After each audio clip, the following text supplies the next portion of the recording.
Hey everyone, and welcome back to another Minecraft video with me, that Redstone Boss. Today we are going to, oh my god, today we are going to be doing something a little bit different. Today I'm just going to give a basic tutorial on what redstone is and how to use it in its most basic form. This is redstone dust. If you've ever gone mining, you probably have some. And you can lay it on the ground in whatever configuration you want. And this is basically like cabling. You can use this to send the redstone signal wherever you want. But in order to do that, you need power. This is a lever. It has two states: on, where the redstone wire is on and lit up in orangey red, and off. On, off. Not very difficult. Next we have the button, which is very similar to the lever. When you right click it, it turns on, but after a moment it will turn back off again. This is a pressure plate, and there are several different types. Yeah, there's a lot of pressure plates. I have two here. These are the main two. And the big difference here is I could stand on both and they give off a redstone signal. But the wooden one, you can drop an item onto it and it gives off a redstone signal as well. But the stone one does not. Alright, next. This is a redstone block. And yeah, it's a constant power source. This is always on. There's no way of turning it off. But it can be moved by pistons, which can be useful, something I will get into later. This is a redstone torch. Redstone torches are similar to the redstone block, but there are a few key differences.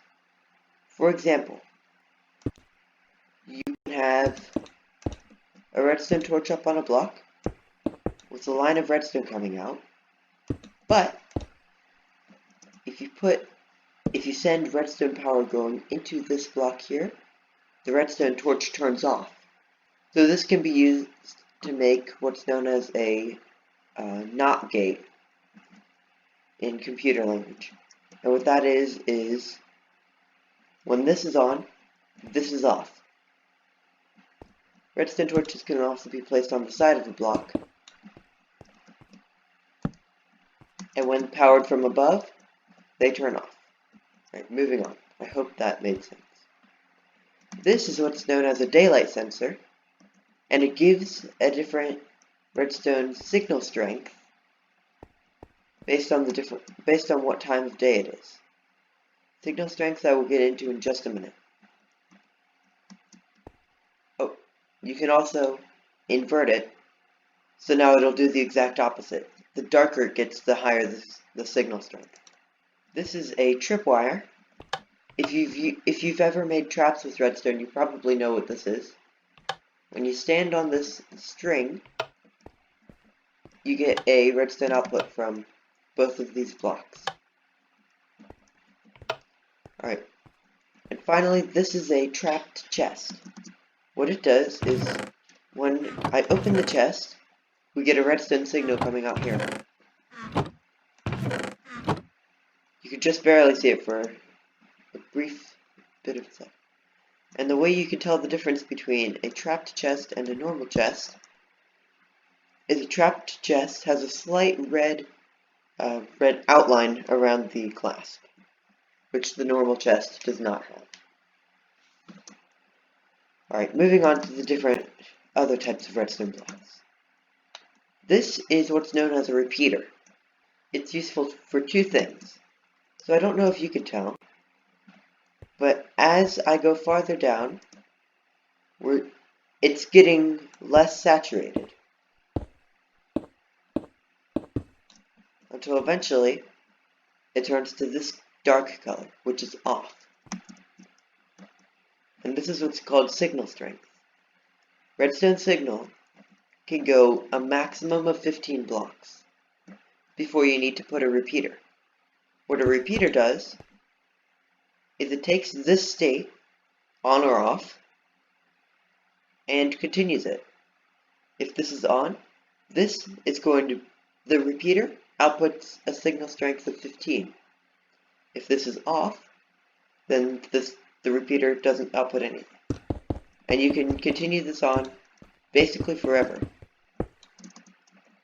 And just every 15 blocks, put another repeater. Repeaters can also be used for delay.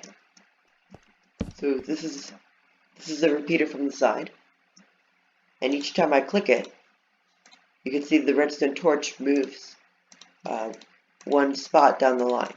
What that is doing, it's adding one redstone tick of delay. One tick is 1/10 of a second, so this is a 1/10 of a second delay. 2/10, 3/10, 4/10. So you can use this to make delayed systems like that. And it just takes a lot longer for anything to happen. Repeaters also have this unique function of being able to be locked. So you can see this is currently on, and there's a repeater running into the side of this. If I place a redstone torch here, you can see now we have this bedrock bit going across the back. And we can still change the delay, but if I break this torch, this stays locked in whichever position it was, in whichever state, on or off, it was, which can be used for memory circuits, something I will get into in a different video. This is a comparator. They're pretty complicated. I think I'm going to make a separate video explaining comparators. This is an observer, and what it does is it detects block updates. So if I place a block there, you can see we get a very fast pulse every time I break or change a block there. Observers can be very useful because they can detect trapdoors. Every time I open this trapdoor, we get a pulse from the repeater. But if you were to use a piston to push a block in front of this, it would detect that. Alright, moving on.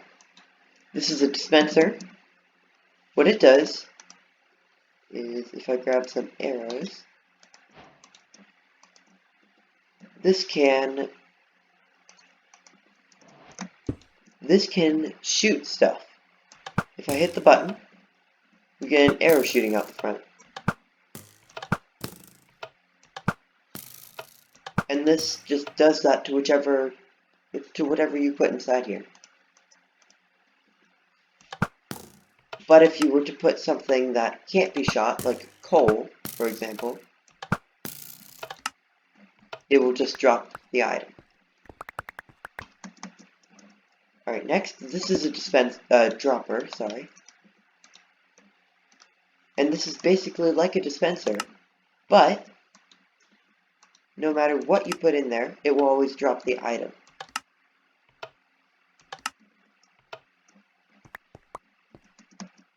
Alright, this is a piston. And what pistons do is they extend and retract. And they can actually push blocks. Pistons have a push limit of 12 blocks, so this is currently pushing 3 blocks. But we could extend this way out like this, and it could still push it up until there are 12 blocks here. See? Now it can't extend because there are 12 blocks there, which is basically too heavy for the piston to push. Sticky pistons are basically just like normal pistons. Except sticky pistons grab their block. So it doesn't matter what you do, the block stays stuck to the piston face. There is a way to detach it, and that's by doing that, which is called a one-tick pulse. But I will explain that later. This is a note block. Basically, when you click it, it plays a different sound based on what block you have underneath. So if I go put a gold block under there, now we'll get a chime. But the reason this is technically a redstone thing is when it's powered, it plays whatever tone you programmed it to play.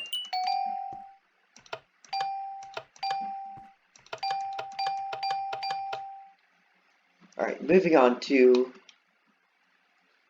one of the most dangerous redstone devices. This is TNT. It's a bomb. Let's just put it that way. It's a bomb.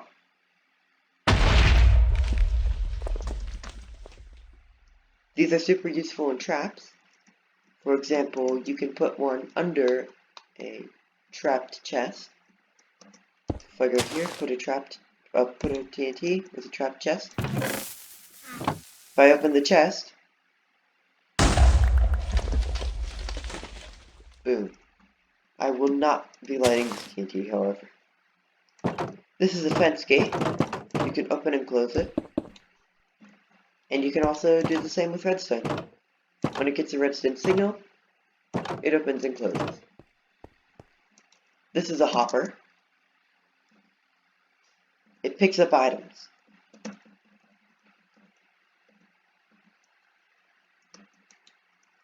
You can see there are five slots inside, like a chest but smaller. And this gives it the ability to hold items. So you can see we have a bunch of stuff in there. If I were to put a chest underneath, the items will then flow into the chest. Hoppers can also pull items out of chests, like that, and they are all now ending up in this bottom chest.